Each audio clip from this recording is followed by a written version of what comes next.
So today we will continue with this verse that we were looking at in 2 Thessalonians.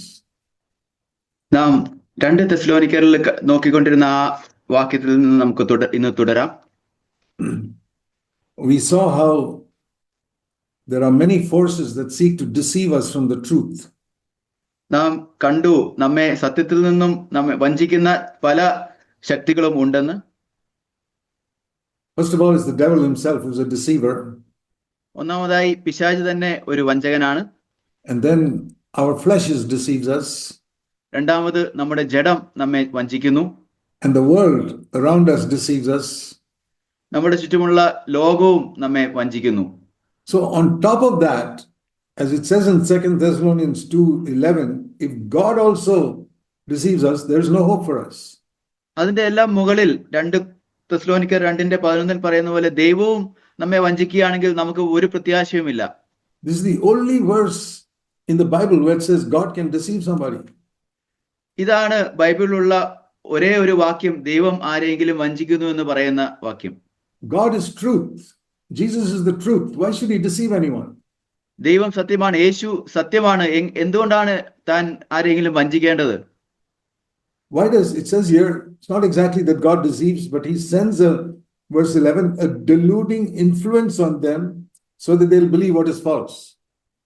ഇവിടെ യഥാർത്ഥത്തിൽ വഞ്ചിക്കുന്നു എന്നല്ല പറയുന്നത്, ഒരു വഞ്ചനയുടെ ഒരു വ്യാപാര ശക്തിയെ അയക്കുന്നു എന്നാണ് പറയുന്നത്. So that people believe what is false. അങ്ങനെ ആളുകൾ അസത്യമായതിനെ വിശ്വസിക്കുന്നത്. Why should God want anybody to believe what is false? ദൈവം എന്തുകൊണ്ടാണ് ആരെങ്കിലും അസത്യം വിശ്വസിക്കുവാൻ അനുവദിക്കുന്നത്? See, God looks at our heart, not on the outside. ദൈവം നമ്മുടെ ഹൃദയത്തെയാണ് നോക്കുന്നത്, പുറമേ അല്ല. And if he sees in our heart a lack of sincere desire towards him, നമ്മുടെ ഹൃദയത്തിനുള്ളിൽ തന്നോട് ഒരു യഥാർത്ഥത്തിലുള്ള ആഗ്രഹം കർത്താവ് കാണുന്നില്ലെങ്കിൽ, then particularly if he sees these two things, that verse 10, there is no love for the truth. പ്രത്യേകിച്ചും കർത്താവ് ഈ രണ്ട് കാര്യങ്ങൾ കാണുകയാണെങ്കിൽ സത്യത്തോടുള്ള സ്നേഹമില്ലായ്മ. Second, no desire to be saved from sin. രണ്ടാമത് പാപത്തിൽ നിന്നും രക്ഷിക്കപ്പെടുവാനായിട്ടുള്ള ആഗ്രഹമില്ലായി. So keep these two things always in mind. ഈ രണ്ട് കാര്യങ്ങൾ എപ്പോഴും നിങ്ങളുടെ മനസ്സിൽ കരുതുക. If I don't love the truth, ഞാൻ സത്യത്തെ സ്നേഹിക്കുന്നില്ലെങ്കിൽ, and I don't want to be saved from sin, എനിക്ക് പാപത്തിൽ നിന്നും രക്ഷപ്പെടുവാൻ താല്പര്യമില്ലെങ്കിൽ, then I'm a candidate for being deceived by this deluding influence mentioned here. അങ്ങനെയെങ്കിൽ ഈ ഇവിടെ പറഞ്ഞിരിക്കുന്ന വ്യാജത്തിന്റെ വ്യാപാര ശക്തിയാൽ വഞ്ചിക്കപ്പെടുവാനായിട്ട് ഞാൻ തയ്യാറായിരിക്കുന്നു. This is the reason why many Christians are deceived. ഇതാണ് പല ക്രിസ്ത്യാനികളും വഞ്ചിക്കപ്പെട്ടു പോകുന്നതിന്റെ കാരണം. Either they don't love the truth when they hear it. ഒന്നുകിൽ അവര് കേൾക്കുമ്പോൾ ആ സത്യത്തെ അവർ സ്നേഹിക്കുന്നില്ല. I showed you yesterday that Jesus said God's word is the truth. ഞാൻ ഇന്നലെ നിങ്ങളെ കാണിച്ചു, യേശു പറഞ്ഞു ദൈവത്തിന്റെ വചനം ആണ് സത്യം. That is from John 17. അത് യോഹന്നാൻ 17 നിന്നാണ്. In our last session I mentioned that. കഴിഞ്ഞ സെഷനിൽ ഞാനത് സൂചിപ്പിച്ചിരുന്നു. That Jesus said, Father, sanctify them in the truth. Your word is truth. യേശു പറഞ്ഞു, പിതാവേ അവരെ അങ്ങയുടെ സത്യത്തിൽ വിശുദ്ധീകരിക്കണമേ, അങ്ങയുടെ വചനമാണ് സത്യം.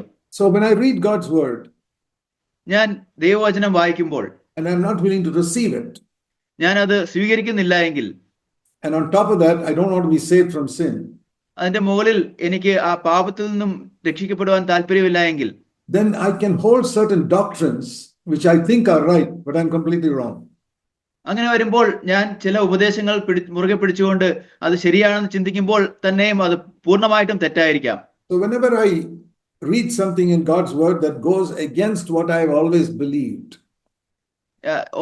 ഞാൻ എന്തെങ്കിലും ദൈവവചനത്തിൽ വായിക്കുമ്പോൾ അത് ഇതുവരെ ഞാൻ വിശ്വസിച്ചിരുന്നതിന് എതിരായിട്ട് വായിക്കുമ്പോൾ, I must be willing to change my mind. ഞാൻ എന്റെ മനസ്സിൽ കരുതി വെച്ചിരുന്ന അത് മാറ്റാൻ തയ്യാറായിരിക്കണം. On any subject. ഏത് വിഷയത്തെക്കുറിച്ചും. Let me give you one or two examples. ഞാൻ നിങ്ങൾക്ക് ഒന്നോ രണ്ടോ ഉദാഹരണങ്ങൾ തരട്ടെ. There is no such thing as child baptism in the New Testament. പുതിയ നിയമത്തിൽ ശിശുസ്നാനം എന്നൊരു കാര്യമില്ല. There is no command in the New Testament that everybody should pay 10% as a tithe. പുതിയ നിയമത്തിൽ എല്ലാവരും 10% ദശാംശം കൊടുക്കണം എന്നുള്ള ഒരു നിയമമില്ല. The New Testament command is give as God has prospered you, but give cheerfully. പുതിയ നിയമത്തിലെ കൽപ്പന ദൈവം നിങ്ങൾക്ക് നൽകിയതനുസരിച്ച് കൊടുക്കുക, എന്നാൽ നൽകുമ്പോൾ സന്തോഷത്തോടെ നൽകുക. That is 2 Corinthians chapter 9. അത് 2 കൊരിന്ത്യർ 9-ാം അധ്യായത്തിലുണ്ട്. But many Christians are preaching something different. എന്നാൽ പല ക്രിസ്ത്യാനികളും വ്യത്യാസമുള്ളതാണ് പ്രസംഗിക്കുന്നത്. Because many pastors and preachers are covetous. They want money. കാരണം പല പ്രസംഗകരും പാസ്റ്റർമാരും അവർ പണം അവർക്ക് ആവശ്യപ്പെട്ട് പണം മോഹിക്കുന്നവരാണ്. So they preach from the Old Testament. അതുകൊണ്ട് അവർ പഴയ നിയമത്തിൽ നിന്നും പ്രസംഗിക്കുന്നു. And from the Old Testament, Deuteronomy, they preach that if you are faithful to the Lord, you'll be financially wealthy. പഴയ നിയമത്തിൽ നിങ്ങൾ ദൈവത്തിന് നൽകുകയാണെങ്കിൽ നിങ്ങൾ സാമ്പത്തികമായിട്ട് നിങ്ങൾക്ക് സമ്പത്തുണ്ടാകുമെന്ന് പഠിപ്പിക്കുന്നു. If you are faithful to the Lord. നിങ്ങൾ കർത്താവിനോട് വിശ്വസ്തനാണെങ്കിൽ. That is not the case in the New Testament. അത് പുതിയ നിയമത്തിന്റെ കാര്യമല്ല. In the New Testament, it says, if you seek God's kingdom first and his righteousness, what you need will be added to you. പുതിയ നിയമത്തിൽ നിങ്ങൾ ദൈവത്തിന്റെ രാജ്യവും നീതിയും ആദ്യം അന്വേഷിക്കുന്നെങ്കിൽ നിങ്ങൾക്ക് ആവശ്യമായിട്ടുള്ളത് നിങ്ങൾക്ക് നൽകപ്പെടുമെന്നാണ് പറയുന്നത്. You may be poor, you may be rich, but there's no guarantee you'll be rich. നിങ്ങൾ ദരിദ്രനായിരിക്കാം, നിങ്ങൾ സമ്പന്നനായിരിക്കാം, എന്നാൽ നിങ്ങൾ സമ്പന്നനായിരിക്കും എന്നുള്ളതിന് ഒരു ഉറപ്പുമില്ല. That is an Old Testament promise. അത് പഴയ നിയമത്തിലെ വാഗ്ദത്തമാണ്. So when you read the New Testament, you love the truth, you'll realize that the prosperity promised in the New Testament is spiritual, not financial. നിങ്ങൾ സത്യത്തെ സ്നേഹിച്ചുകൊണ്ട് പുതിയ നിയമം വായിക്കുമ്പോൾ നിങ്ങൾ മനസ്സിലാക്കും, ഈ പുതിയ നിയമത്തിൽ പറഞ്ഞിരിക്കുന്ന സമൃദ്ധി അത് ആത്മീയമായ സമൃദ്ധിയാണ്, അത് ഭൗതികമായതല്ല. When we think of manifesting the life of Jesus in these last days, according to our theme, നമ്മുടെ വിഷയം അനുസരിച്ച് യേശുവിന്റെ ജീവൻ ഈ അവസാന കാലത്ത് വെളിപ്പെടുത്തുന്നതിനെ കുറിച്ച് ചിന്തിക്കുമ്പോൾ the primary thing we see is Jesus was the most faithful person who walked on the earth, and he was not a wealthy man. ഒന്നാമത്തെ കാര്യം നാം ചിന്തിക്കേണ്ടത് ഈ ഭൂമിയിൽ ജീവിച്ച ഏറ്റവും വിശ്വസ്തനായിട്ടുള്ള മനുഷ്യനായി ജീവിച്ചത് യേശു ആയിരുന്നു. യേശു സമ്പന്നനായിരുന്നില്ല. So don't let anybody deceive you that if you are truly spiritual, you'll become wealthy. ആരെങ്കിലും നിങ്ങളെ ഇത് പറഞ്ഞ് വഞ്ചിക്കാതിരിക്കട്ടെ, നിങ്ങൾ യഥാർത്ഥത്തിൽ വിശ്വസ്തനാവുകയാണെങ്കിൽ നിങ്ങൾ ഭൗതികമായി സമ്പന്നനാകുമെന്ന്. That's one of those areas where people don't believe the truth.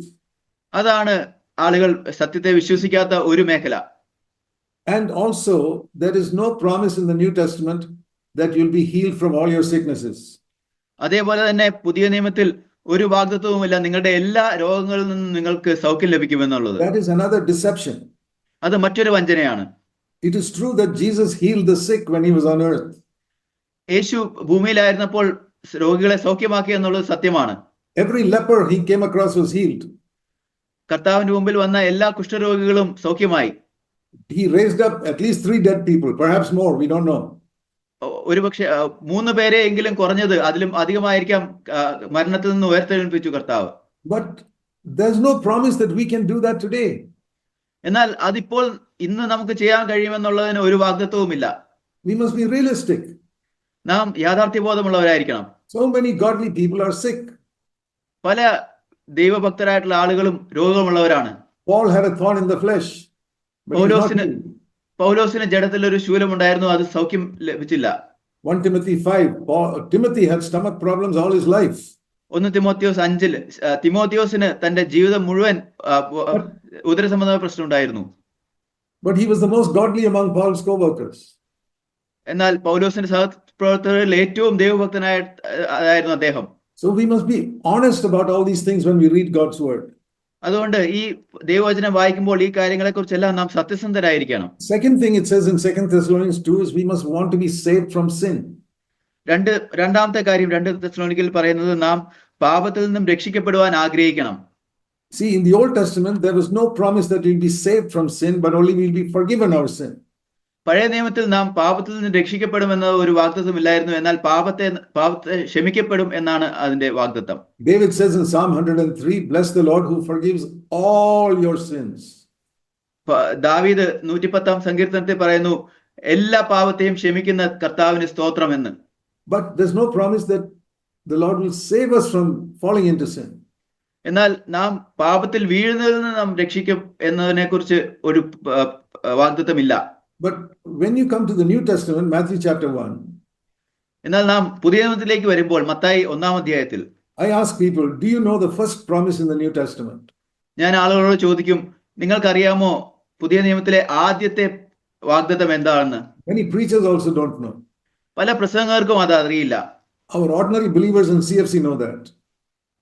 CFCയിലുള്ള സാധാരണ വിശ്വാസികൾക്ക് അത് അറിയാം. Because we have taught Matthew 1:21.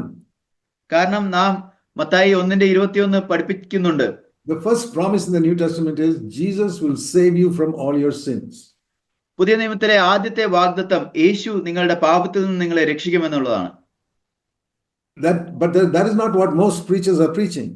എന്നാൽ അതല്ല മിക്ക പ്രസംഗകരും പ്രസംഗിക്കുന്നത്. They are preaching Jesus will save you from hell. അവര് പ്രസംഗിക്കുന്നത് യേശു നരകത്തിൽ നിന്ന് നിങ്ങളെ രക്ഷിക്കുമെന്നാണ്. Yes, he does, but that is at the end of our life. അത് അവൻ കർത്താവ് ചെയ്യുമെന്നാൽ അത് നമ്മുടെ ജീവിതത്തിന്റെ അവസാനത്തിലാണ്. But what about during our life? എന്നാൽ നമ്മുടെ ഈ ജീവിതത്തിന്റെ സമയത്ത് എന്താണ് സംഭവിക്കുന്നത്? He will save us from our sins. കർത്താവ് നമ്മെ നമ്മുടെ പാപങ്ങളിൽ നിന്നും രക്ഷിക്കും. And that is what we preach in CFC. അതാണ് നാം CFCയിൽ പ്രസംഗിക്കുന്നത്. But not only preach it, we must manifest it in our life that Jesus is slowly saving us from our sins. നാം അത് പ്രസംഗിക്കുക മാത്രമല്ല, നമ്മളുടെ ജീവിതത്തിൽ അത് വെളിപ്പെട്ടുകൊണ്ടേയിരിക്കണം യേശു നമ്മെ പാപത്തിൽ നിന്നും രക്ഷിക്കുന്ന കാര്യം. What does it mean to manifest the life of Jesus? യേശുവിന്റെ ജീവൻ വെളിപ്പെടുത്തുക എന്നുള്ളതിന്റെ അർത്ഥം എന്താണ്? Turn to 1 John chapter 2.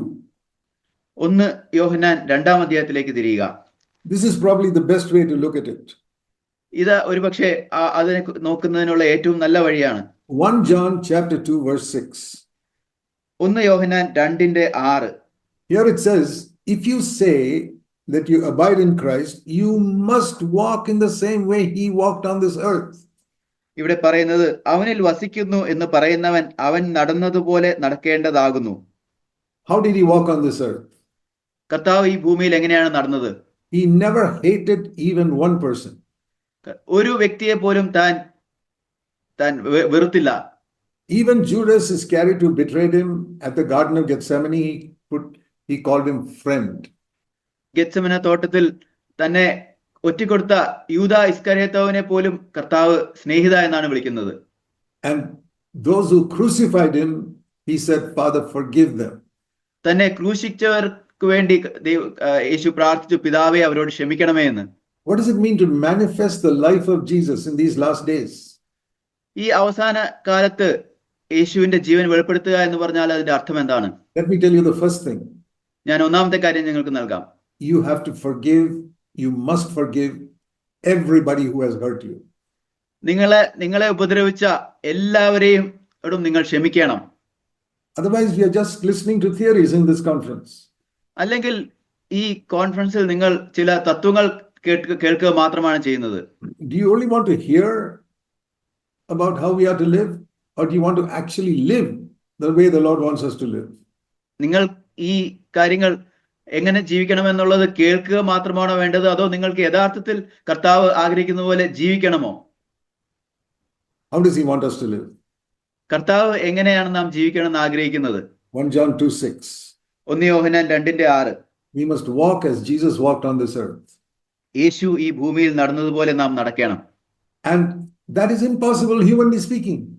അത് മാനുഷികമായി പറഞ്ഞാൽ അത് അസാധ്യമാണ്. That is why Jesus gives us the power of the Holy Spirit.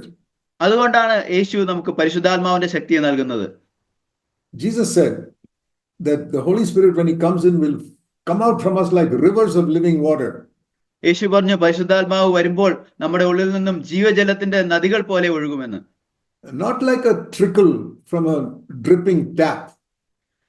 തുള്ളിയായിട്ട് ഒരു ടാപ്പ് ലീക്ക് ചെയ്യുന്നത് പോലെ അല്ല, but like a river flowing out from within us. എന്നാൽ ഒരു നദി നമ്മുടെ ഉള്ളിൽ നിന്നും പുറത്തേക്ക് പോകുന്നത് പോലെ. The life of Jesus flowing out through the Holy Spirit. യേശുവിന്റെ ജീവൻ പരിശുദ്ധാത്മാവിലൂടെ പുറത്തേക്ക് ഒഴുകുന്നു. That is the promise in John 7:37. അതാണ് യോഹന്നാൻ 7:37 വാഗ്ദത്തം. So it is a progressive thing. It's not that suddenly it develops into that. അത് പടിപടിയായിട്ട് മുമ്പോട്ട് പോകുന്ന ഒരു കാര്യമാണ്. പെട്ടെന്ന് തന്നെ അങ്ങനെ വരുന്ന കാര്യമല്ല. So to manifest the life of Jesus is not all of a sudden. It's a progressive thing. There's growth in it. യേശുവിന്റെ ജീവൻ വെളിപ്പെടുത്തുക എന്നുള്ളത് അത് പെട്ടെന്ന് സംഭവിക്കുന്ന ഒരു കാര്യമാണ് അല്ല. അത് പതിയെ പതിയെ അത് മുമ്പോട്ട് കൂടി വരുന്ന ഒരു വളർച്ചയാണ്. Let me show you in John chapter 3. യോഹന്നാൻ 3-ാം അധ്യായത്തിൽ ഞാൻ നിങ്ങളെ കാണിക്കട്ടെ. First step, Jesus referred to the Holy Spirit as water. Water is a picture of the Holy Spirit in the Gospel of John. യോഹന്നാന്റെ സുവിശേഷത്തിൽ പരിശുദ്ധാത്മാവിനെ കാണിക്കുന്നത് വെള്ളം കൊണ്ടാണ്. പരിശുദ്ധാത്മാവ് വെള്ളത്തിന്റെ it's a symbol, a sign of the Holy Spirit. പരിശുദ്ധാത്മാവിന്റെ ഒരു ചിത്രം ആണ് വെള്ളം. First of all, John 3:5. ഒന്നാമത് യോഹന്നാൻ 3:5. A person must be born of water, which is the Holy Spirit, it says there. ഒരു വ്യക്തി വെള്ളത്താൽ ജനിക്കണം, അത് പരിശുദ്ധാത്മാവ് എന്നാണ് പറയുന്നത്. Born of water, which is the Holy Spirit. He says it right there. അവിടെ പറയുന്നത് വെള്ളത്താലും ആത്മാവിനാലും, വെള്ളം എന്നാൽ ആത്മാവിനാൽ ജനിക്കണം എന്നാണ് So പറയുന്നത്. first is born of water. ഒന്നാമത്തേത് വെള്ളത്താൽ ജനിക്കണം. The second step is in John 4, രണ്ടാമത്തെ പടി യോഹന്നാൻ 4-ലാണ് പറയുന്നത്. where Jesus said, if you drink of the water he gives him, the Holy Spirit, it will become a well of water. John 4:14. യോഹന്നാൻ 4:14, ഞാൻ കുടിക്കുന്ന വെള്ളം അത് പരിശുദ്ധാത്മാവാണ്, കുടിക്കുന്നവനോ ഒരു നാളും ദാഹിക്കുകയില്ല, അവനിൽ ഞാൻ കൊടുക്കുന്ന വെള്ളം അവനിൽ നിത്യജീവനിലേക്ക് പൊങ്ങി വരുന്ന നീരുറവയായി തീരും. അതൊരു നീരുറവ, ഒരു കിണറായി തീരും പരിശുദ്ധാത്മാവ്. What begins as a cup now has now become a well. ഇപ്പോൾ ഒരു കപ്പിൽ തുടങ്ങിയത് ഇപ്പോൾ ഒരു കിണർ വരെ എത്തിയിരിക്കുന്നു. Then we go to chapter 7. അതിനുശേഷം നാം 7-ാം അധ്യായത്തിലേക്ക് പോകുമ്പോൾ Verse 38. 38-ാം വാക്യം, Rivers of living water will flow out from our innermost being. John 7:38. യോഹന്നാൻ 7:38, ജീവജലത്തിന്റെ നദികൾ ഒഴുകും. So see the progression. Cup of water, well of water, rivers of water. ആ തുടർച്ച നാം കാണുന്നുണ്ടോ? ഒരു വെള്ളത്തിന്റെ ഒരു കപ്പ്, വെള്ളമുള്ള ഒരു കിണറ്, നദി, ഒഴുകുന്ന നദി. In the Old Testament, the psalmist said, I lift up my cup of salvation. പഴയ നിയമത്തിൽ സങ്കീർത്തനക്കാരൻ പറഞ്ഞത്, ഞാൻ എന്റെ രക്ഷയുടെ പാത്രം ഉയർത്തുന്നുവെന്നാണ്. That's how we begin being born again. അങ്ങനെയാണ് നാം രക്ഷിക്കപ്പെട്ടുകൊണ്ട് തുടങ്ങുന്നത്. But inside us, that cup of water gradually, as we walk with the Lord, becomes a well of water. നമ്മുടെ ഉള്ളിലുള്ള ആ കപ്പ്, വെള്ളത്തിന്റെ കപ്പ്, നാം കർത്താവിനോട് കൂടി ചേർന്ന് നടക്കുമ്പോൾ പതിയെ അതൊരു കിണറായി തീരും, വെള്ളമുള്ള കിണർ. If you keep on walking with the Lord, it will become river, not one river, many rivers. നാം കർത്താവിനോട് നടന്നുകൊണ്ടേയിരിക്കുമ്പോൾ അതൊരു നദിയായി തീരും, ഒരു നദിയല്ല, പല നദികൾ. And if that is not your experience, dear brother and sister, please remember this. പ്രിയ സഹോദര സഹോദരി, നിങ്ങളുടെ അനുഭവം ഇതല്ല എങ്കിൽ ഈ കാര്യം ഓർക്കുക. I am not trying to condemn you. ഞാൻ നിങ്ങളെ കുറ്റം വിധിക്കാൻ ശ്രമിക്കുന്നില്ല. But I want to tell you the truth, and you must love the truth. ഞാൻ നിങ്ങൾക്ക് സത്യം പറയാൻ ആഗ്രഹിക്കുന്നു. നിങ്ങൾ ആ സത്യത്തെ സ്നേഹിക്കണം. If you've been born again for more than 10 years, നിങ്ങൾ 10 വർഷത്തിലധികമായി വീണ്ടും ജനിച്ച ഒരു വ്യക്തിയാണെങ്കിൽ, definitely rivers of living water must flow out from you. തീർച്ചയായിട്ടും ജീവജലത്തിന്റെ നദികൾ നിങ്ങളിൽ നിന്ന് ഒഴുകേണ്ടതാണ്. If it's not flowing out from you, here is the reason. അത് നിങ്ങളിൽ നിന്ന് ഒഴുകുന്നില്ല എങ്കിൽ ഇതാണ് അതിന്റെ കാരണം. You're not walking with the Lord. നിങ്ങൾ കർത്താവിനോടുകൂടെ നടക്കുന്നില്ല. You're careless in your thought life. You're sinning. നിങ്ങളുടെ ചിന്താ ജീവിതത്തിൽ നിങ്ങൾ അശ്രദ്ധയുള്ളവരാണ്, നിങ്ങൾ പാപം ചെയ്യുന്നു. And outside you appear very good sitting in the church. പുറമെ നിങ്ങൾ വളരെ നല്ല വ്യക്തികളായിട്ട് സഭയിൽ ഇരിക്കുന്നു. And I say you can sit in CFC and you can be a hypocrite. ഞാൻ പറയുന്നു, നിങ്ങൾക്ക് CFCയിൽ ഇരുന്നു കൊണ്ട് ഒരു കപടഭക്തിക്കാരനായിരിക്കുവാൻ കഴിയുമെന്ന്. You can be an elder in CFC and be a hypocrite. നിങ്ങൾക്ക് CFCയിൽ ഒരു മൂപ്പനായിരുന്നു കൊണ്ട് കപടഭക്തിക്കാരനായിരിക്കുവാൻ കഴിയും. I think there are some hypocrites like that among some of our elders. Sorry to say that. ഞാൻ ചിന്തിക്കുന്നത് നമ്മുടെ മൂപ്പന്മാരിൽ ചിലരൊക്കെ അങ്ങനെ കപടഭക്തിക്കാരാണ്. അത് പറയുന്നതിൽ എനിക്ക് വിഷമമുണ്ട്. Some of them, not all of them. Some of them are the most godly people I've met. ചിലരൊക്കെ, എല്ലാവരുമല്ല, പലരും ഞാൻ കണ്ടതിൽ വളരെ ദൈവഭക്തരായിട്ടുള്ള ആളുകളുമാണ്. So we need to face up to the truth. അതുകൊണ്ട് നാം സത്യത്തെ അഭിമുഖീകരിക്കണം. Why are we not manifesting the life of Jesus in the last days? നാം എന്തുകൊണ്ടാണ് യേശുവിന്റെ ജീവൻ അവസാന നാളുകളിൽ വെളിപ്പെടുത്താതിരിക്കുന്നത്? Why is there fighting and quarreling between husband and wife in our homes? നമ്മുടെ ഭവനങ്ങളിൽ ഭാര്യ ഭർത്താക്കന്മാർ തമ്മിൽ ഇപ്പോഴും വഴക്കുകളും വാഗ്വാദങ്ങളും ഉണ്ടാകുന്നത് എന്തുകൊണ്ടാണ്? Because we have not sought to be really filled with the Holy Spirit. കാരണം നാം യഥാർത്ഥത്തിൽ പരിശുദ്ധാത്മാവിനാൽ നിറയപ്പെടുന്നതിന് ആഗ്രഹിക്കുന്നില്ല. So many people who claim in many churches that they speak in tongues. പല ആളുകൾ മറ്റ് സഭകളിൽ അവര് അന്യഭാഷയിൽ സംസാരിക്കുന്നു എന്നുള്ളത് അവകാശപ്പെടുന്നു. They speak in tongues on Sunday morning in the church and they shout at their wives with their mother tongue in the afternoon. അവര് ഞായറാഴ്ച രാവിലെ അന്യഭാഷയിൽ സഭയിൽ സംസാരിക്കുന്നു. അതിനുശേഷം ഉച്ച കഴിഞ്ഞ് വന്ന് ഭാര്യയോട് അവരുടെ മാതൃഭാഷയിൽ വഴക്കുണ്ടാക്കുന്നു.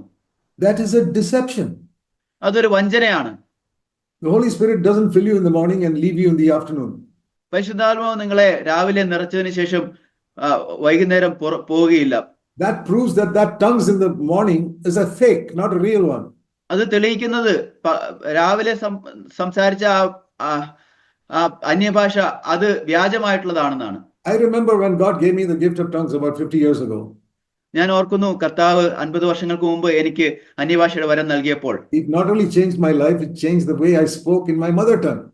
അത് എന്റെ ജീവിതത്തെ മാറ്റുക മാത്രമല്ല, ഞാൻ എന്റെ മാതൃഭാഷയിൽ സംസാരിക്കുന്ന രീതിയും മാറ്റിയിരുന്നു. That is how I know it was the real fullness of the Spirit.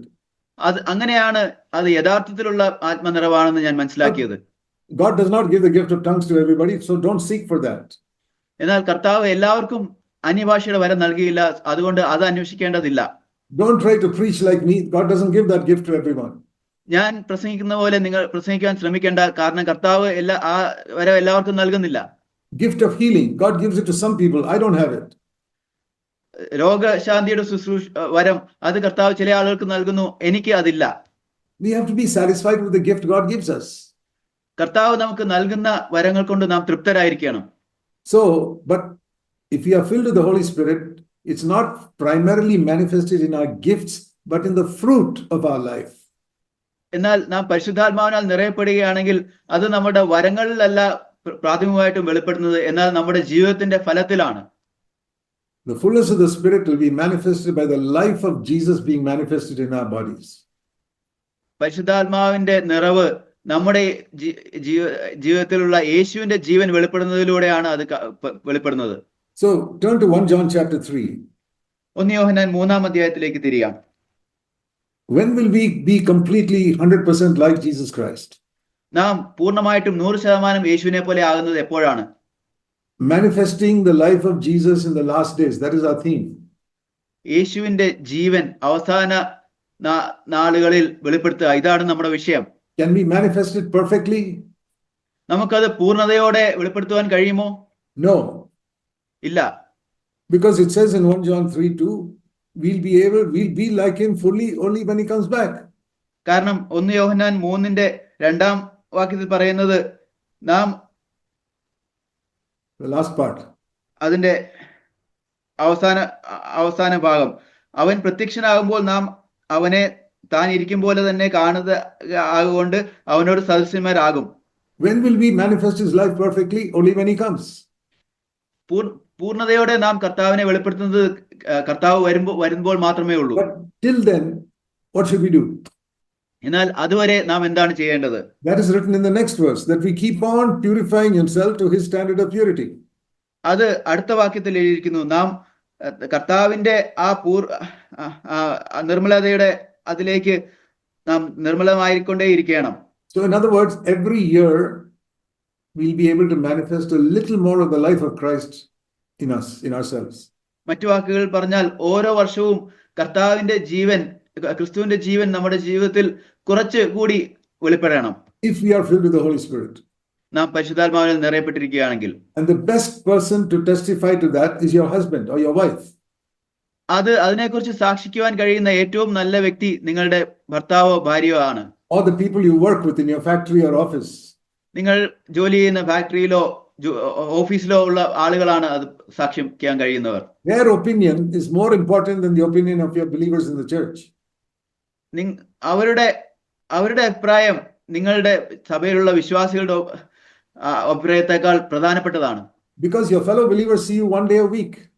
കാരണം നിങ്ങളുടെ കൂടെയുള്ള വിശ്വാസികൾ ആഴ്ചയിൽ ഒരിക്കൽ മാത്രമേ നിങ്ങളെ കാണുന്നുള്ളൂ. Or probably 2 days a week. അല്ലെങ്കിൽ ഒരുപക്ഷെ ആഴ്ചയിൽ 2 പ്രാവശ്യം. But people in the office see you 7 days a week or 6 days a week. എന്നാൽ നിങ്ങളുടെ ജോലി സ്ഥലത്തുള്ളവർ നിങ്ങളെ 7 ദിവസമോ 6 ദിവസമോ ഒക്കെ കാണുന്നുണ്ട്. And your wife sees you every day. നിങ്ങളുടെ ഭാര്യ എല്ലാ ദിവസവും നിങ്ങളെ കാണുന്നു. Your husband sees you every day. നിങ്ങളുടെ ഭർത്താവ് നിങ്ങളെ എല്ലാ ദിവസവും കാണുന്നു. What is their opinion? Are you manifesting the life of Jesus? അവരുടെ അഭിപ്രായം എന്താണ്? നിങ്ങൾ യേശുവിന്റെ ജീവൻ വെളിപ്പെടുത്തുന്നുണ്ടോ? Every day you must ask yourself that question inwardly. എല്ലാ ദിവസവും നിങ്ങൾ ആ ചോദ്യം നിങ്ങളുടെ ഉള്ളിൽ ചോദിക്കണം. The people who live in my home, are they seeing more and more of the life of Jesus in me? എന്റെ ഭവനത്തിൽ വസിക്കുന്ന ആളുകൾ ഓരോ ദിവസവും കൂടുതലായിട്ട് യേശുവിന്റെ ജീവൻ എന്നിൽ അവർ കാണുന്നുണ്ടോ?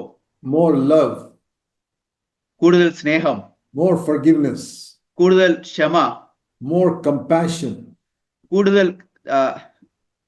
കൂടുതൽ ദയ, and more purity, കൂടുതൽ നിർമ്മലത, more freedom from the love of money. കൂടുതൽ പണസ്നേഹത്തിൽ നിന്നുള്ള വിടുതൽ. Are people seeing that in me who see me regularly? എന്നെ സ്ഥിരമായിട്ട് കാണുന്ന ആളുകൾ എന്നിൽ അത് കാണുന്നുണ്ടോ? And beyond that, as we judge ourselves, do we see it in ourselves? അതിലും അധികം അതിന്റെ മുകളിൽ നാം നമ്മെ തന്നെ വിധിക്കണം, അത് നമ്മിൽ നാം കാണുന്നുണ്ടോ എന്ന്. So this is the test of whether we are growing in the Christian life or not. ഇതാണ് നാം ക്രിസ്തീയ ജീവിതത്തിൽ വളരുന്നുണ്ടോ എന്നുള്ളതിന്റെ പരീക്ഷ. If we are not growing, the reason is we are not looking at the life of Jesus and asking the Holy Spirit to produce it in us. നാം വളരുന്നില്ല എങ്കിൽ നാം കർത്താവിന്റെ ജീവനിലേക്ക് നോക്കിക്കൊണ്ട് അത് നമ്മുടെ ഉള്ളിൽ ഉണ്ടാക്കുവാൻ പരിശുദ്ധാത്മാവിനോട് ചോദിക്കുന്നില്ല. In practical terms, according to the theme, how shall we manifest the life of Jesus in us in these last days? പ്രായോഗികമായിട്ട് തലത്തിൽ നമ്മുടെ വിഷയത്തെ വെച്ച് എങ്ങനെയാണ് ഈ അവസാന നാളുകളിൽ യേശുവിന്റെ ജീവൻ വെളിപ്പെടുത്തുന്നത്? First of all, I recognize I myself can never produce the life of Jesus. ഒന്നാമതായിട്ട് ഞാൻ തിരിച്ചറിയുന്നത് എനിക്ക് തന്നെ യേശുവിന്റെ ജീവൻ ഉണ്ടാക്കുവാൻ കഴിയുകയില്ല. No matter how many messages you hear. എത്ര സന്ദേശങ്ങൾ ഞാൻ കേട്ടാലും. Remember what Jesus said in John 15. യോഹന്നാൻ 15-ാം അധ്യായത്തിൽ യേശു പറഞ്ഞത് ഓർക്കുക. The branch must remain in the vine if it is to produce fruit. ആ കൊമ്പ് മുന്തിരിവള്ളി കൊമ്പിൽ മുന്തിരിവള്ളിയിൽ വസിച്ചാലല്ലാതെ അതിന് ഫലം കായ്ക്കാൻ കഴിയുകയില്ല. John 15 verse 5. Yohannan 15:5. I am the vine and you are the branches. ഞാൻ മുന്തിരിവള്ളി, നിങ്ങൾ കൊമ്പുകളുമാകുന്നു.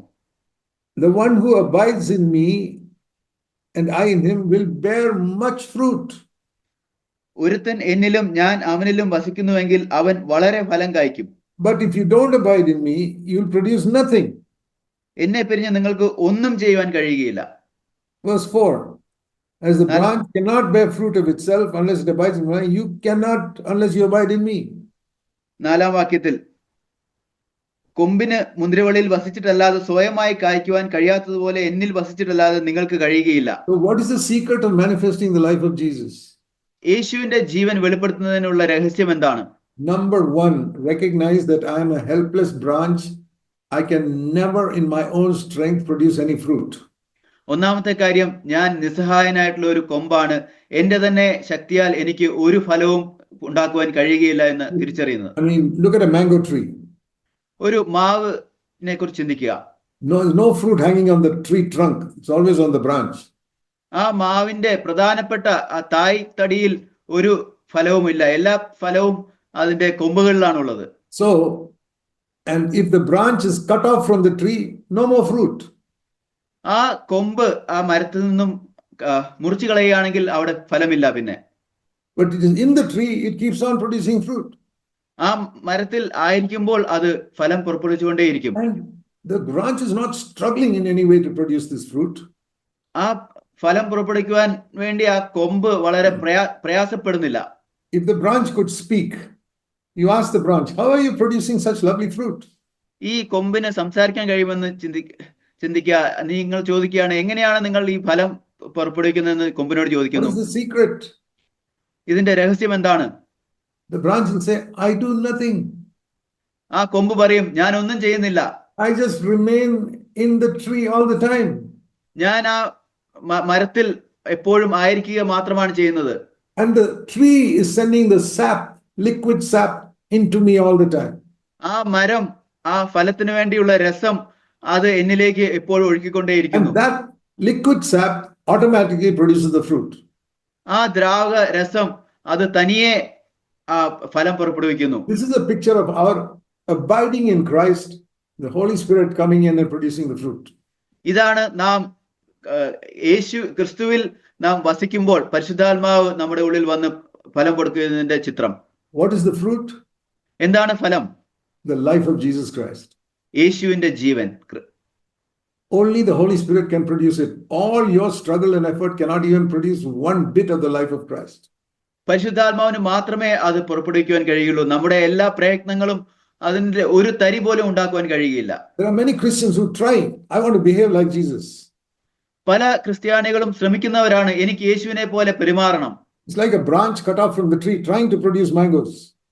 അത് കൊമ്പിൽ നിന്ന് മുറിച്ചു മാറ്റപ്പെട്ട ഒരു കൊമ്പ് മാങ്ങ ഉണ്ടാക്കുവാൻ ശ്രമിക്കുന്നത് പോലെയാണ്.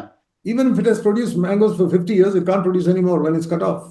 എന്നാൽ അത് മുറിച്ചു മാറ്റുന്നതിന് മുമ്പ് 50 വർഷത്തോളം മാങ്ങ ഉണ്ടാക്കിയിരുന്നെങ്കിലും മുറിച്ചതിന് ശേഷം ഒരു മാങ്ങ പോലും ഉണ്ടാക്കുവാൻ കഴിയുകയില്ല. I have preached this so many times in our churches. ഞാൻ ഇത് ധാരാളം വട്ടം ഈ നമ്മുടെ സഭകളിൽ പ്രസംഗിച്ചിട്ടുണ്ട്. If you remain in Christ, നാം ക്രിസ്തുവിൽ വസിക്കുകയാണെങ്കിൽ the Holy Spirit will produce the fruit. പരിശുദ്ധാത്മാവ് ഫലം പുറപ്പെടുവിക്കും. There must be no blockage in that connection to the tree.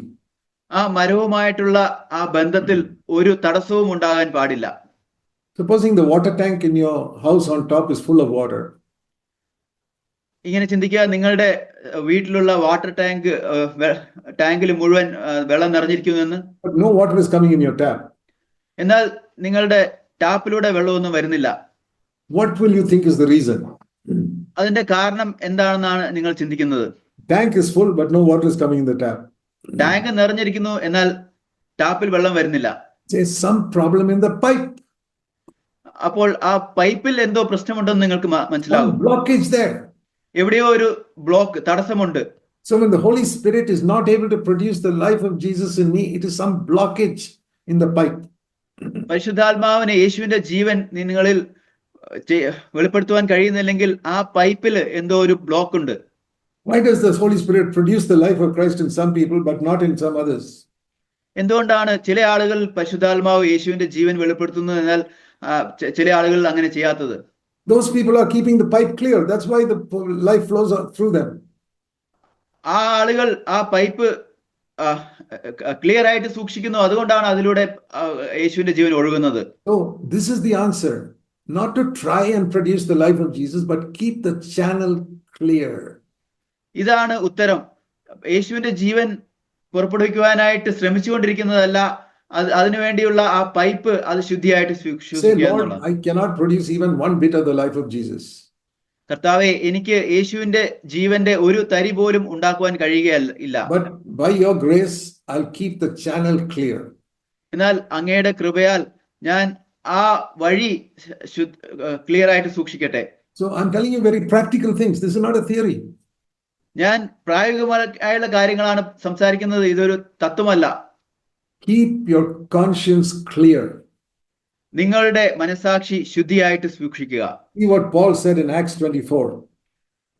പൗലോസ് അപ്പോസ്തല പ്രവൃത്തികൾ 24 പറഞ്ഞത് കണ്ടോ? This is a great testimony. ഇത് വലിയൊരു സാക്ഷ്യമാണ്. Acts 24:16. അപ്പോസ്തല പ്രവൃത്തികൾ 24:16 വാക്യം. I do my best to keep a blameless conscience always before God and before men.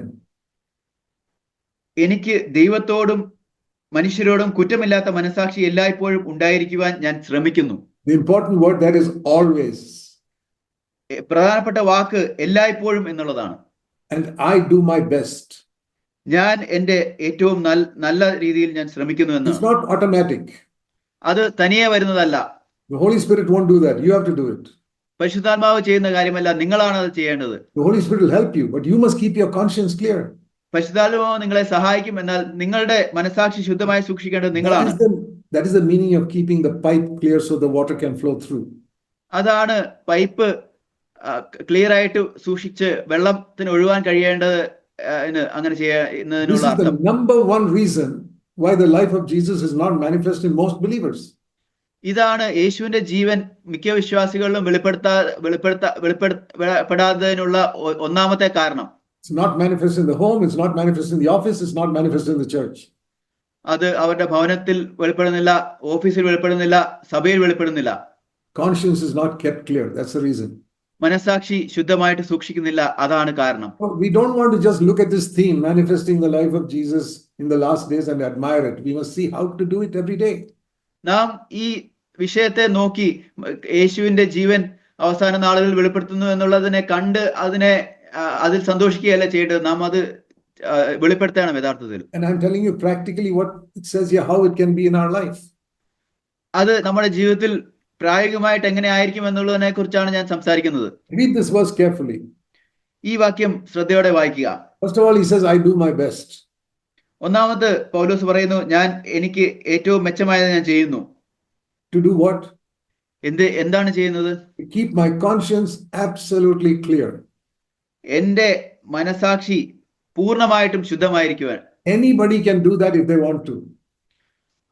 അവര് ആഗ്രഹിക്കുന്നുവെങ്കിൽ ആർക്കും അത് ചെയ്യാൻ കഴിയും. It's not like the Lord asking you to jump over a 10-foot wall. അത് കർത്താവ് നിങ്ങളോട് 10 അടി ഉയരമുള്ള ഒരു മതിൽ ചാടിക്കടക്കാൻ പറയുന്ന പോലെയല്ല. He's telling you to do something you can do. കർത്താവ് പറയുന്നത് നിങ്ങൾക്ക് ചെയ്യാൻ കഴിയുന്ന ഒരു കാര്യം ചെയ്യാനാണ്. Take one step at a time. ഒരു സമയത്ത് ഒരു പടി എടുക്കുക. Spiritual growth is slow, step by step. ആത്മീയ വളർച്ച അത് പടിപടിയായിട്ടുള്ളതാണ്. There is a proverb that says, the journey of 1,000 miles begins with one step. ഇങ്ങനെ ഒരു പഴമൊഴിയുണ്ട്, 1000 മൈലുള്ള ഒരു യാത്ര ഒന്നാമത്തെ പടിയിലാണ് തുടങ്ങുന്നതെന്ന്. And then another step. അതിനുശേഷം മറ്റൊരു പടി. And then another step. അടുത്ത ചുവട്. After many hours and days, you finish 1,000 miles. അങ്ങനെ പല മണിക്കൂറുകളും ദിവസങ്ങളും കഴിയുമ്പോൾ നിങ്ങൾ 1000 മൈൽ തീരും. It's all one step at a time. ഇത് ഓരോ സമയത്തും ഓരോ ചുവട് വീതമാണ്. So spiritual growth is also like that. ആത്മീയ വളർച്ചയും അതുപോലെയാണ്. How did that man become so Christ-like in his behavior and his speech? ആ വ്യക്തി തന്റെ പെരുമാറ്റത്തിലും തന്റെ സംസാരത്തിലും ഇത്രമാത്രം ക്രിസ്തുതുല്യനായത് എങ്ങനെയാണ്? He hasn't reached the final 1,000-mile end. Maybe he's traveled only 100 miles. അദ്ദേഹം 1000 മൈലുള്ള അവസാന ഭാഗത്ത് എത്തിയിട്ടുള്ള ഒരുപക്ഷെ 100 മൈൽ കടന്നു കാണും. But he's much better than you. എന്നാൽ അദ്ദേഹം നിങ്ങളെക്കാൾ വളരെ മെച്ചപ്പെട്ടവനാണ്. Because he step by step he reached there. കാരണം താൻ പടിയായിട്ട് അവിടെ എത്തിച്ചേർന്നു. You can also reach there. നിങ്ങൾക്കും അവിടെ എത്തിച്ചേരാൻ കഴിയും. Each step was keep your conscience clear. ഓരോ ചുവടും നിങ്ങളുടെ മനസാക്ഷി ശുദ്ധമായി സൂക്ഷിക്കുക. What does that mean? അത് അർത്ഥമാക്കുന്നത് എന്താണ്? I realize I hurt somebody by what I said. Go and ask his forgiveness. I realize I hurt somebody by what I said. So I ask his forgiveness. ഞാൻ മനസ്സിലാക്കുന്നത് ആരെയോ ഞാൻ സംസാരിച്ചതിലൂടെ മുറിപ്പെടുത്തി, അപ്പോൾ പോയി അവരോട് ക്ഷമ ചോദിക്കുക. That is one step. അതൊരു പടിയാണ്. If you hesitate, you're not taking that step. നിങ്ങൾ അതിന് വിസമ്മതിച്ചുകൊണ്ടിരിക്കുകയാണെങ്കിൽ നിങ്ങൾ ആ പടി എടുക്കുന്നില്ല. Then you'll remain where you are. അപ്പോൾ നിങ്ങൾ ആയിരിക്കുന്ന അവസ്ഥയിൽ നിങ്ങൾ തുടരുന്നു. You don't ask his forgiveness for 5 years, you'll be stationary. നിങ്ങൾ അദ്ദേഹത്തോട് 5 വർഷം ക്ഷമ ചോദിക്കുന്നില്ല എങ്കിൽ നിങ്ങൾ ആയിരിക്കുന്ന ഇടത്ത് 5 വർഷമായിട്ട് നിൽക്കുകയായിരിക്കും. So it's very simple to take a step. ഈ ചുവടെടുക്കുന്നത് വളരെ എളുപ്പമാണ്. Whenever the conscience tells you that is wrong, go and set it right. നിങ്ങളുടെ മനസാക്ഷി അത് തെറ്റാണെന്ന് പറയുമ്പോൾ അത് പോയി ശരിയാക്കുക. Maybe the Holy Spirit tells you that money you took is wrong, go and return that money. ഒരുപക്ഷെ പരിശുദ്ധാത്മാവ് നിങ്ങളോട് പറയും, നിങ്ങൾ എടുത്ത ആ പണം അത് തെറ്റാണ്, അത് പോയി തിരിച്ചു കൊടുക്കുക. the longer you wait, you will not move forward. If you wait long, you will not move forward. നിങ്ങൾ മുമ്പോട്ട് പോവാൻ നിങ്ങൾ കാത്തിരിക്കുകയാണെങ്കിൽ മുമ്പോട്ട് പോകാൻ നിങ്ങൾ താമസിക്കും. I remember in my unconverted days, I cheated the government of some money. ഞാൻ ഓർക്കുന്നു ഞാൻ രക്ഷപ്പെടുന്നതിന് മുമ്പുള്ള സമയത്ത് ഗവൺമെന്റിനെ ചില പണത്താൽ വഞ്ചിച്ചു. Some customs duty that I had to pay when I came to the country, I did not pay. ഞാൻ കൊടുക്കേണ്ടിയിരുന്ന customs duty അത് ഞാൻ കൊടുത്തില്ല. Because I was on a ship. ഞാനൊരു കപ്പലിലായിരുന്നു. And nobody on the ship pays customs duty. കപ്പലിൽ നിന്ന് വരുന്നവര് ആരും customs duty കൊടുക്കാറില്ല. In the Indian Navy. Indian നേവിയിൽ അങ്ങനെ ആയിരുന്നു. I was also like that. ഞാനും അങ്ങനെ ആയിരുന്നു. Then I realized that that is wrong. അത് തെറ്റാണെന്ന് ഞാൻ മനസ്സിലാക്കിയ സമയത്ത് I said, I must pay the full duty for anything I buy from abroad and bring into the country. ഞാൻ പറഞ്ഞു, ഞാൻ വിദേശത്ത് നിന്ന് എന്ത് വാങ്ങിച്ചുകൊണ്ട് വന്നാലും അതിനുള്ള ഡ്യൂട്ടി ഞാൻ കൊടുക്കേണ്ടതാണ്. Only honest naval officers will do that. Dishonest naval officers will not do it. സത്യസന്ധരായിട്ടുള്ള നേവൽ ഓഫീസർമാരെ അങ്ങനെ ചെയ്യുകയുള്ളൂ. സത്യസന്ധരല്ലാത്തവർ അങ്ങനെ ചെയ്യുകയില്ല. So when I realized that I had done wrong, I calculated and I said, I'll give it back. ഞാൻ തെറ്റ് ചെയ്തു എന്ന് ഞാൻ മനസ്സിലാക്കിയപ്പോൾ അത് ഞാൻ കണക്ക് കൂട്ടി അത് തിരിച്ചു കൊടുത്തു. That was 65 years ago. അത് 65 വർഷങ്ങൾക്ക് മുമ്പുള്ളതായിരുന്നു. And the Lord told me കർത്താവ് എന്നോട് പറഞ്ഞു recently, ഈ അടുത്ത്, if you had not set that right 65 years ago, all these 65 years you would have been dragging a chain on your leg. നീ 65 വർഷം മുമ്പ് അത് ശരിയാക്കിയിരുന്നില്ല എങ്കിൽ ഈ 65 വർഷത്തോളം നീ ഒരു ചങ്ങല നിന്റെ കാലിൽ നിന്ന് വെച്ചുകൊണ്ട് വലിച്ചുകൊണ്ടിരിക്കുകയായിരുന്നു. You would not have made even 1% of the spiritual progress you have made in your life. നീ ഇപ്പോൾ നിന്റെ ജീവിതത്തിൽ ഉണ്ടാക്കിയിരിക്കുന്ന ആത്മീയ പുരോഗതിയുടെ 1% പോലും നീ അപ്പോൾ ചെയ്യുകയില്ലായിരുന്നു. That is how important keeping the conscience clear is. അത്രമാത്രം പ്രാധാന്യമുള്ളതാണ് നമ്മുടെ മനസ്സാക്ഷി ശുദ്ധമായി സൂക്ഷിക്കുക എന്നുള്ളതിന്. Yeah, I had to save up money for 4 months of my salary to repay that amount. എന്റെ 4 മാസത്തെ ശമ്പളം കൂട്ടിവെച്ചുകൊണ്ടാണ് ആ പണം തിരിച്ചു കൊടുക്കുവാനായിട്ട് എനിക്ക് കഴിഞ്ഞത്. Was it worth it? അത് യോഗ്യമായിരുന്നോ? What did I get in exchange? Million times more, the life of Jesus. അതിന് പകരമായിട്ട് എന്താണ് എനിക്ക് ലഭിച്ചത്? കോടിക്കണക്കിന് നല്ല കാര്യം, യേശുവിന്റെ ജീവൻ. Which is more valuable, little bit of money or the life of Jesus? കുറച്ച് പണമാണോ യേശുവിന്റെ ജീവനാണോ, ഏതാണ് കൂടുതൽ മൂല്യമുള്ളത്? Some people cheat and lose the life of Jesus. ചില ആളുകൾ വഞ്ചിച്ചുകൊണ്ട് യേശുവിന്റെ ജീവൻ നഷ്ടപ്പെടുത്തുന്നു. They are so foolish. അവർ വളരെ മടയമാണ്. They are losing crores of rupees and just saving few paisas here. അവര് കോടിക്കണക്കിന് രൂപ നഷ്ടപ്പെടുത്തിക്കൊണ്ട് ചില പൈസ കൂട്ടിവെക്കുന്നു. How much is the life of Jesus worth? യേശുവിന്റെ ജീവൻ കൊണ്ട് എത്ര വിലയാണുള്ളത്? More than crores of rupees. കോടിക്കണക്കിന് രൂപയേക്കാൾ മൂല്യമുള്ളതാണത്. So be honest in money matters. അതുകൊണ്ട് പണവിഷയങ്ങളിൽ സത്യസന്ധരായിരിക്കുക. If you borrow money, return it. നിങ്ങൾ കടം വാങ്ങുകയെങ്കിൽ തിരിച്ചു കൊടുക്കുക. Best is not to borrow at all. ഏറ്റവും നല്ല കാര്യം കടം വാങ്ങാതിരിക്കുകയാണ്. I don't believe Jesus borrowed money യേശു കടം വാങ്ങിയെന്ന് ഞാൻ വിശ്വസിക്കുന്നില്ല. for his needs at any time. തന്റെ ആവശ്യങ്ങൾക്ക് ഏതെങ്കിലും സമയത്ത് പോലും. He was not a very rich man. യേശു വലിയ ധനവാനായിരുന്നില്ല. But because he sought his father's kingdom, everything that he needed, God provided him. എന്നാൽ താൻ തന്റെ പിതാവിന്റെ രാജ്യം അന്വേഷിച്ചതുകൊണ്ട് എല്ലാം ആ കർത്താവിന് ആവശ്യമായിട്ടുണ്ടായിരുന്നതെല്ലാം പിതാവ് നൽകി. And I want to tell all of you today something. ഞാൻ നിങ്ങൾ എല്ലാവരോടും ഒരു കാര്യം പറയട്ടെ. One based on God's promise in Matthew 6:33. Mathai 6:33 അടിസ്ഥാനപ്പെടുത്തിയുള്ളത്. If you seek the kingdom of God first and his righteousness, all that you need on earth will be provided. മുമ്പേ ദൈവത്തിന്റെ രാജ്യവും നീതിയും നിങ്ങൾ അന്വേഷിക്കുകയാണെങ്കിൽ നിങ്ങൾക്ക് ആവശ്യമായിട്ടുള്ളതെല്ലാം നിങ്ങൾക്ക് ലഭിക്കും. That is the first reason why I say that. അതാണ് ഞാൻ പറയുന്നതിന്റെ ഒന്നാമത്തെ കാരണം. Second, my own testimony for the last 58 years since I left my job in the Navy. രണ്ടാമത്തേത്, കഴിഞ്ഞ 58 വർഷം ആയിട്ട് ഞാൻ എന്റെ നേവിയിലെ ജോലി രാജിവെച്ചതിന് ശേഷമുള്ള എന്റെ സാക്ഷ്യമാണത്. I never got a salary. I never asked anybody for money. എനിക്ക് ഒരിക്കലും ഒരു ശമ്പളം ലഭിച്ചില്ല. ഞാൻ ആരോടും പണം ചോദിച്ചിട്ടുമില്ല. I try to live like Jesus and Paul lived, ഞാൻ യേശുവും പൗലോസും ജീവിച്ചതുപോലെ ഞാൻ ജീവിക്കുവാൻ ശ്രമിച്ചു. trusting God for my needs, എന്റെ ആവശ്യങ്ങൾക്ക് ദൈവത്തിൽ ആശ്രയിക്കുക, never once asking anybody or telling my need to anybody. ആരോടും ഒരിക്കലും ചോദിക്കുകയോ എന്റെ ആവശ്യത്തെക്കുറിച്ച് ആരോടും പറയുകയോ ചെയ്യുകയില്ല. And living very simply. വളരെ ലളിതമായിട്ട് ജീവിക്കുക. And through various sources, God provided my need without my mentioning my need to anyone. അങ്ങനെ പല സോഴ്സുകളിലൂടെ ദൈവം എന്റെ ആവശ്യങ്ങളെ ആരോടും പറയാതെ വണ്ണം അത് നിറവേറ്റി. So I know it's true from the promise of God's word and from my own life also. അത് ദൈവത്തിന്റെ വചനത്തിൽ നിന്നുള്ള വാഗ്ദത്തമാണെന്നുള്ളതും എന്റെ സാക്ഷ്യത്തിൽ നിന്നും അതെനിക്കറിയാം. So that's a tremendous encouragement to me to know that the promises of God are real. അത് ദൈവത്തിന്റെ വാഗ്ദത്തങ്ങൾ യഥാർത്ഥമാണെന്നുള്ളതിന് എന്നെ സംബന്ധിച്ച് വലിയൊരു ഉത്സാഹം നൽകുന്ന കാര്യമാണ്. And I want to say that for your encouragement too. നിങ്ങളുടെ ഉത്സാഹത്തിന് അത് പറയുവാൻ ഞാൻ ആഗ്രഹിക്കുന്നു. God is a loving Father. ദൈവം സ്നേഹിക്കുന്ന പിതാവാണ്. He will manifest the life of Jesus in you even in the financial area. യേശുവിന്റെ ജീവൻ സാമ്പത്തിക കാര്യത്തിലും നിങ്ങൾക്ക് വെളിപ്പെടുത്തുവാൻ കഴിയും. You will never have to beg or borrow from anyone. നിങ്ങൾക്ക് ആരോടും യാചിക്കേണ്ടതോ കടം വാങ്ങേണ്ടതോ ആവശ്യമായി വരികയില്ല. Jesus never begged anybody for money. He never borrowed. യേശു ആരോടും പണം യാചിച്ചില്ല, ഒരിക്കലും കടം വാങ്ങിയുമില്ല.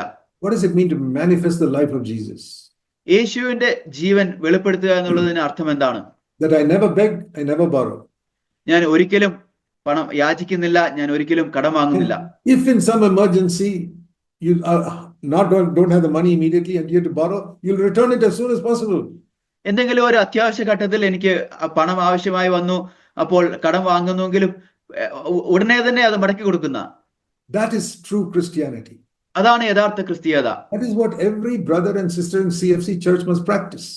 അതാണ് CFC സഭയിലുള്ള ഓരോ സഹോദരനും സഹോദരിയും ജീവിക്കേണ്ട കാര്യം. So I mentioned money because money is one of the biggest powers in the world. ഞാൻ പണത്തെക്കുറിച്ച് പറഞ്ഞു കാരണം പണമാണ് ഈ ലോകത്തിലുള്ള ഏറ്റവും വലിയ ശക്തികളിലൊന്ന്. So we must manifest the life of Jesus in the area of money also. യേശുവിന്റെ ജീവൻ പണപരമായിട്ടുള്ള മേഖലയിൽ നാം വെളിപ്പെടുത്തണം. And I praise God that there are hundreds of believers in CFC churches who are doing it. ഞാൻ കർത്താവിനെ സ്തുതിക്കുന്നു. CFC സഭകളിൽ നൂറുകണക്കിന് വിശ്വാസികൾ അങ്ങനെ ചെയ്യുന്നവരായിട്ടുണ്ട്. Never beg, never borrow. ഒരിക്കലും യാചിക്കുകയോ ഒരിക്കലും കടം വാങ്ങുകയോ ചെയ്യാത്തവരായി. You are seeking God's kingdom and God is meeting all their needs. കർത്താവിന്റെ രാജ്യം അന്വേഷിക്കുന്നവരും ദൈവം അവരുടെ ആവശ്യങ്ങൾ നിറവേറ്റുന്നവരുമായിട്ടുള്ളവർ. I want you to turn back to Acts 24. അപ്പോസ്തലപ്രവൃത്തികൾ 24 മടങ്ങി വരുവാൻ ഞാൻ ആഗ്രഹിക്കുന്നു. It's not only to manifest the life of Jesus that we must keep our conscience clear. യേശുവിന്റെ ജീവൻ വെളിപ്പെടുത്തേണ്ടതിന് മാത്രമല്ല നാം നമ്മുടെ മനസാക്ഷി ശുദ്ധമായി സൂക്ഷിക്കേണ്ടത്. Look what Paul says here. പൗലോസ് ഇവിടെ പറയുന്നത് ശ്രദ്ധിക്കുക. Acts 24:15. അപ്പോസ്തലപ്രവൃത്തികൾ 24:15. There will certainly be two resurrections, one of the righteous and the other of the wicked.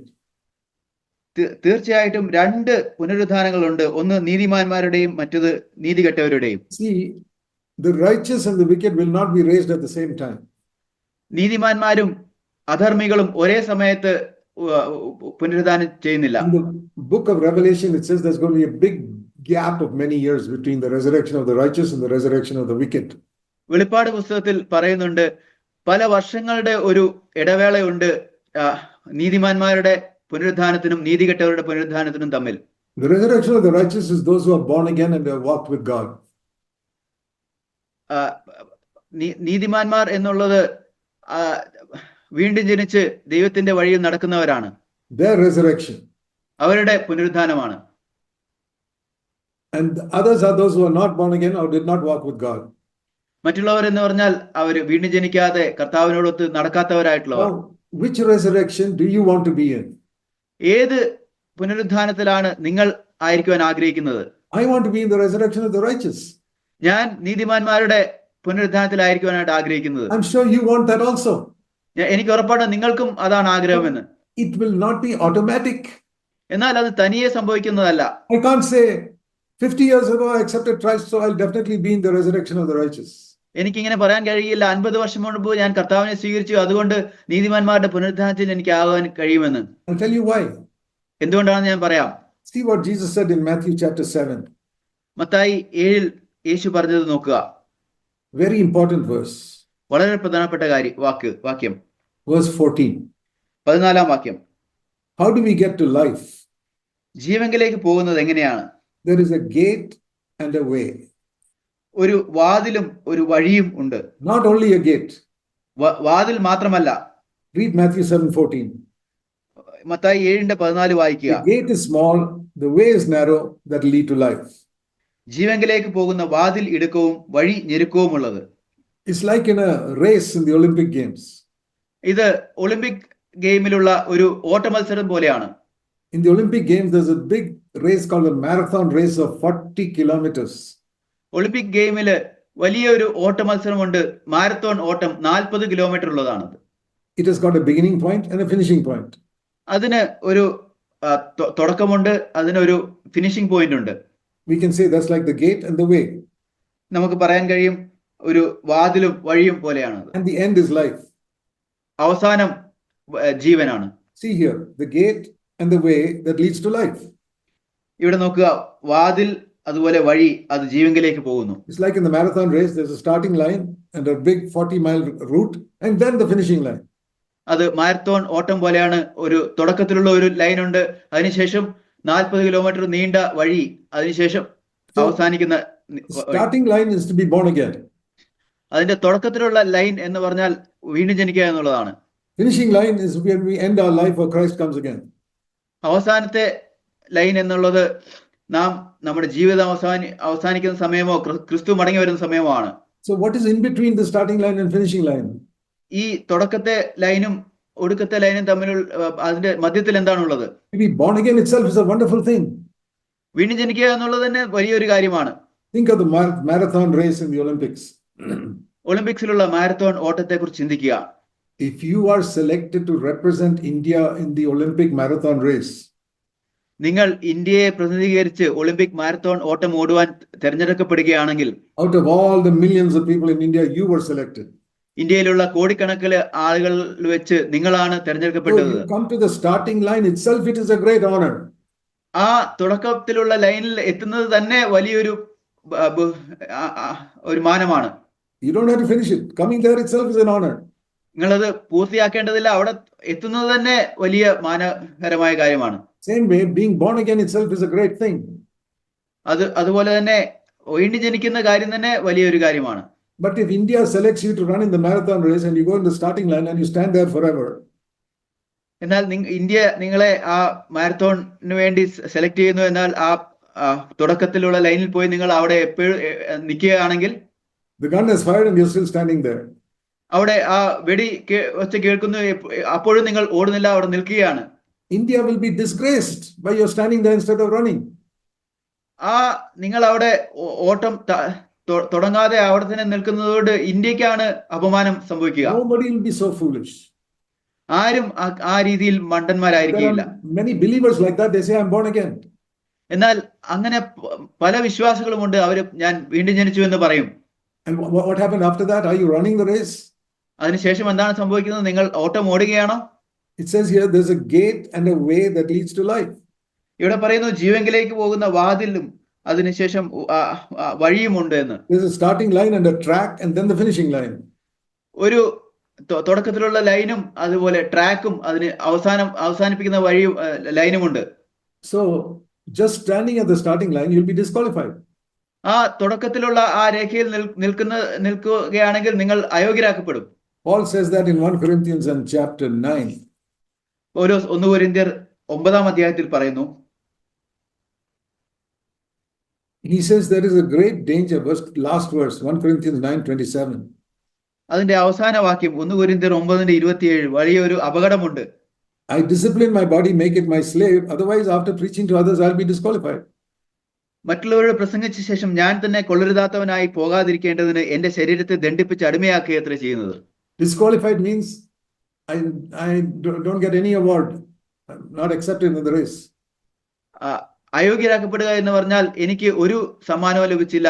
ആ ഓട്ടത്തിന് വേണ്ടി എനിക്ക് ഓടാൻ കഴിയുന്നില്ല. I don't even get the reward of heaven. എനിക്ക് സ്വർഗത്തിന്റെ പ്രതിഫലം പോലും ലഭിക്കുന്നില്ല. I'm lost for eternity ഞാൻ നിത്യമായിട്ട് നഷ്ടപ്പെട്ടിരിക്കുന്നു. because I stood at the starting line being born again forever. എന്നേക്കുമായിട്ട് വീണ്ടും ജനിച്ച ശേഷം അവിടെ തന്നെ നിൽക്കുന്നു. We forgot what Jesus said, that life is at the end of the way, not at the gate.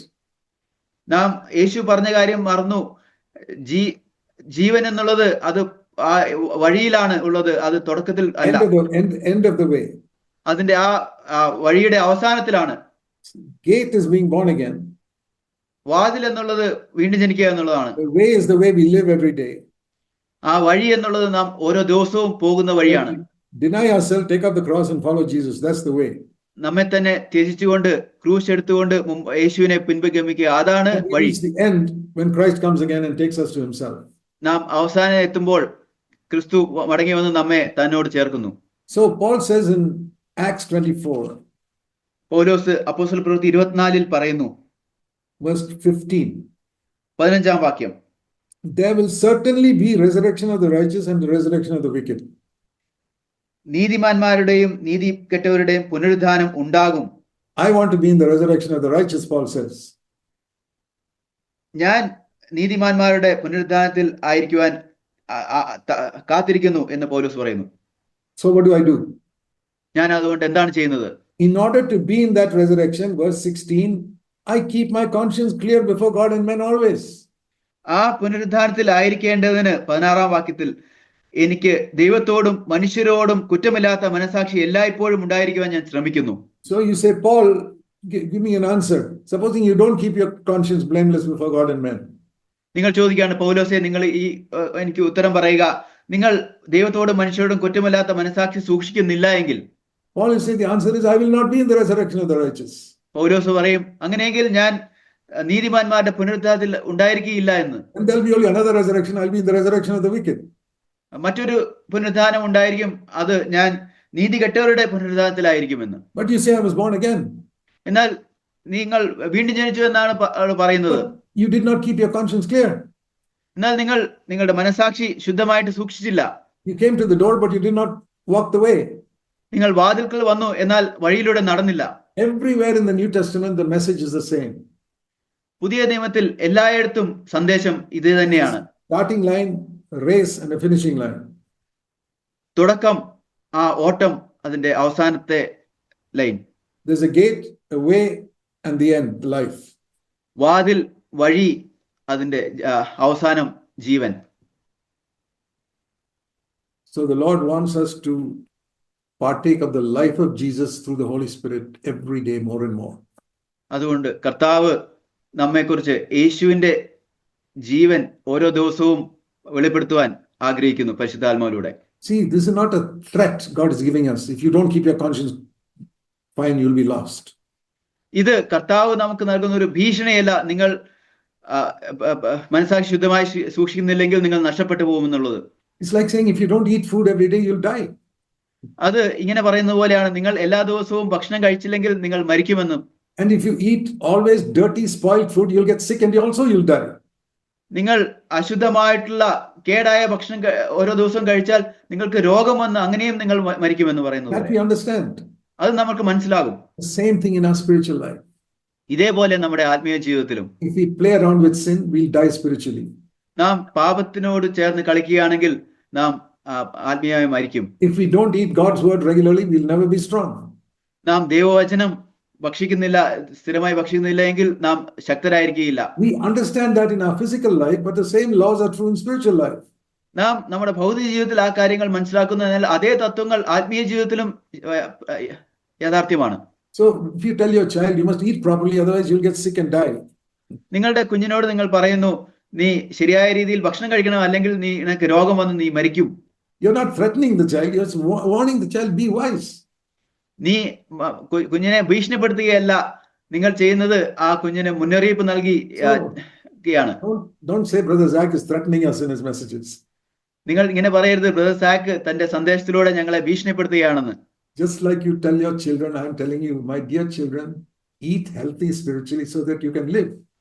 എന്റെ മക്കളോട് പറയുന്നത് പോലെ എന്റെ പ്രിയ മക്കളെ ആത്മീയമായിട്ടുള്ള നല്ല ഭക്ഷണം കഴിക്കുക, അങ്ങനെ നിങ്ങൾ ആത്മീയമായിട്ട് ആരോഗ്യമുള്ളവരായി തീരും. I look at you like a spiritual father looks at his children. ഞാൻ നിങ്ങളെ നോക്കുന്നത് ആത്മീയ പിതാവ് തന്റെ മക്കളെ നോക്കുന്നത് I പോലെയാണ്. want every one of you to prosper spiritually. നിങ്ങൾ എല്ലാവരും ആത്മീയമായിട്ട് സമൃദ്ധിയുള്ളവരായിരിക്കണം എന്ന് ഞാൻ ആഗ്രഹിക്കുന്നു. And just like a good father wants his children to go even greater than he himself is, I want you to grow more spiritual than me. ഒരു പിതാവ് തന്റെ മക്കൾ തന്നേക്കാൾ ഉയർന്ന് പോകണമെന്ന് ആഗ്രഹിക്കുന്നത് പോലെ ഞാൻ നിങ്ങൾ എല്ലാവരും എന്നേക്കാൾ ആത്മീയരായി തീരണമെന്ന് ഞാൻ ആഗ്രഹിക്കുന്നു. That is honestly, I can say that before God. സത്യസന്ധമായിട്ടും എനിക്കത് കർത്താവിന് മുമ്പിൽ പറയാൻ കഴിയും. All that I've shared before you is not a threat. It's a loving encouragement to press on and follow Jesus. ഞാൻ ഇന്ന് പങ്കുവച്ചതെല്ലാം അത് ഭയപ്പെടുത്തുവാൻ വേണ്ടിയുള്ള ഒരു കാര്യമല്ല, നിങ്ങളെ കർത്താവിനെ അനുഗമിക്കുവാനായിട്ടുള്ള ഉത്സാഹിപ്പിക്കുവാൻ വേണ്ടിയുള്ളതാണ്. I want the best for all of you. നിങ്ങൾക്ക് ഏറ്റവും നല്ലത് നിങ്ങൾ ഓരോരുത്തർക്കും ഞാൻ ആഗ്രഹിക്കുന്നു. Let us pray. നമുക്ക് പ്രാർത്ഥിക്കാം. Heavenly Father, സ്വർഗീയ പിതാവേ, I tried my best to convey the truth to your people. അങ്ങയുടെ ആളുകൾക്ക് ഈ സത്യം കാണിക്കുവാനായിട്ട് ഞാൻ എൻ്റെ പരമാവധി ഞാൻ ശ്രമിച്ചു. I know I can't do it perfectly. എനിക്കറിയാം അത് പൂർണ്ണതയോടെ ചെയ്യാൻ എനിക്ക് കഴിയുകയില്ല എന്ന്. I pray your Holy Spirit will make up whatever lack is in me. എന്നാൽ ഞാൻ പ്രാർത്ഥിക്കുന്നു, പരിശുദ്ധാത്മാവ് ഞാൻ കുറവായി ചെയ്തതിനെ പൂർത്തീകരിക്കാൻ വേണ്ടി പ്രാർത്ഥിക്കുന്നു.